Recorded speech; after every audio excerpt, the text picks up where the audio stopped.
Welcome back to the Ben Mulroney Show. And every week we like to keep a note of all the big stories that involve sort of some of the biggest brands in the world, and we keep them tucked away. I could talk about them myself, but I'd be like a child wandering into the middle of a conversation. So instead, we like to bring an expert on to break down these stories and what they might mean to you. So please welcome to the show, Tony Chapman. Welcome. Thank you so much for being here. Always a pleasure. Okay, so let's start with this concept of over-tourism. There are certain places that are just brimming with so many tourists that the people who actually live in those places are getting upset. We saw it happen in Venice. Now we're seeing in places like Barcelona, where the number of tourists is not only offending the people who live there, but it's actually making life worse. And they're starting to take matters into their own hands. You know, it's an interesting because as you listen to the leaders of these groups, and these are massive protests. We're not talking about a dozen people. They're saying it's not the tourists they're upset with. It's the fact that so much wealth has been consolidated with a handful of people. They're buying up all the apartments that people used to live in and turning them into Airbnbs. Right. And then they're only sort of paying minimum wage. So there's no sense of wealth sharing.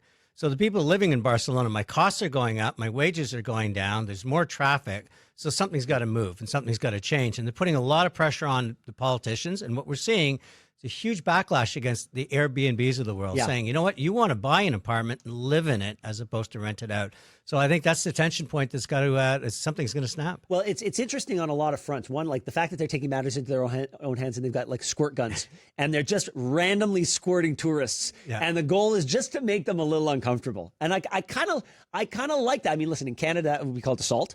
Assault, and I like remember that story about the guy who got arrested with a squirt gun for having a weapon. But I kind of like that. It sort of sends a point. But the second thing is, it's important to note this isn't NIMBYism, right? This isn't like, oh, we love tourism, we just don't want to hear. They like tourism. Of course, they know it's a driver for the economy. But it's just that it's driven the culture and the reason to live there off a cliff. Yeah, and not only that, even the little shop owners. I remember going to Venice the first time. Every shop owner, there's a little map store, there's a little crystal store, there's a bookstore, and all of a sudden it's all taken over by Burberry and Gucci and Versace, and every city has the same street. So I think that what greed overpowers what the culture of the city should be about. Local people. I want to see somebody hanging clothes in the morning. I want people that live and breathe that city. That's why I go there. Yeah. I want to experience Barcelona like Barcelonians. But if it just becomes this big tourist game, shell game, everybody's pushed aside. What you get is social unrest and civil unrest. And sadly, that's what we're seeing. And I mean, Barcelona is one of the most beautiful cities in the world. But if people can't afford to live there, pretty soon it's just going to be a Disneyland for tourists. It'll be a movie set, right? Exactly. Yeah, movie set. Yeah, exactly. Okay, so it feels like almost every week we have an example of Netflix taking over the world and rewriting the rules. And last year, or this summer rather, there was that big Mike Tyson boxing match, right? Yeah. And a lot of viewership, got some hype. Not a great fight, but now that they've announced the Alvarez-Crawford fight on September 13th, which is a real fight, one of the biggest fights in years, I got to wonder whether this was all part of their design. Where, okay, the first fight we're going to do is going to be one where the stakes are very low, but we get to road test our idea for becoming the destination for boxing. Yeah, well, look at what Netflix did with F1, Formula One. They put that on the map because they realized they have streaming services. Everybody says you end a pay-per-view. It's called pay-per-view. Netflix, you pay to view that thing. They've just got the subscription base and the dollars and cents. They can go after the biggest sports properties now. Yeah. The domain of the CBSs and the ABCs and even the pay-per-view are all going away because Netflix says, I can write the check. Yeah. So what are you going to do? You're going to say, well, maybe everybody's going to show up that night at the bar and pay the money? Yeah. Or I'm going to take the guaranteed money up front. And that's what Netflix has got. Money always rules those negotiations. And listen, they got Dana White in from Ultimate Fighting. They've got a lot of big promoters. Yeah. I think this is the beginning of Netflix's major move on the chessboard to dominate sports. Yeah. And those big live events, and to leave the main networks hanging. And without sports, I question the hanging. part. But it was that live thing that a lot of people were wondering about. And I think that's why they had to try it on something where the stakes were low, right? They had to, because they had some failures, right? I guess the servers couldn't handle how many people were jumping onto the network. Yeah, and it was jumpy and everything else. But again, everybody talks about change taking years. With AI nowadays, you can isolate the problems and fix it at the speed of light. And I'll tell you something. You look at Netflix. Would you not bid for the F1 now that you own the F1 audience with Drive to Survive? Yeah. Would you not bid for golf now that you have the Full Swing as one of your hit shows? It's just a natural extension. Right. The backstory and the live story, combining the two, I think Netflix is a runaway train with very little in front of it. So I remember back in the day that if you were a sports star and you wanted to leverage your celebrity to make money in marketing and promotion, you had to play in New York, Los Angeles, maybe Boston, Miami if you had roots in the Latin community. That was it. If you worked anywhere else, you get like small local campaigns. Pizzaville ads. Pizza, yeah.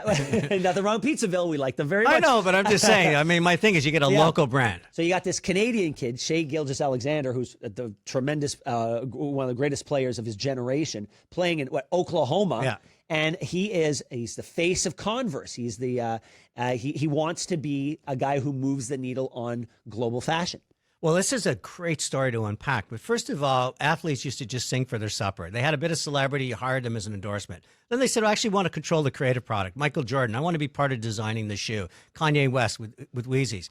Now you're going and saying, I don't want to just sing for the supper and be part of the creating the menu. I want to own the diner. Yeah. And what these guys are doing is realizing their celebrity on the court, if they can turn it into a following online, they can monetize it. They can make the $1 billion George Clooney did pass and go with his tequila. And this is what we're seeing we're seeing these young kids coming out going, we're fashion forward.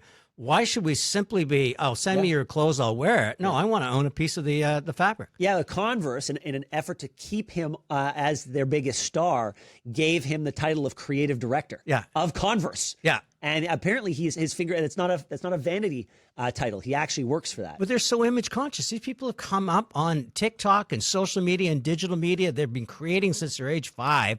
Why wouldn't they want to express their creativity, the fact of the shoes I wear? And you know what?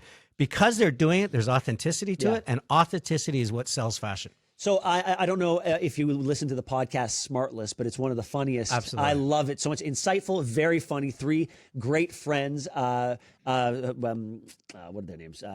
Will Arnett. Will Arnett. You got Jason Bateman and Jack from Will and Grace. And it's a tremendous show.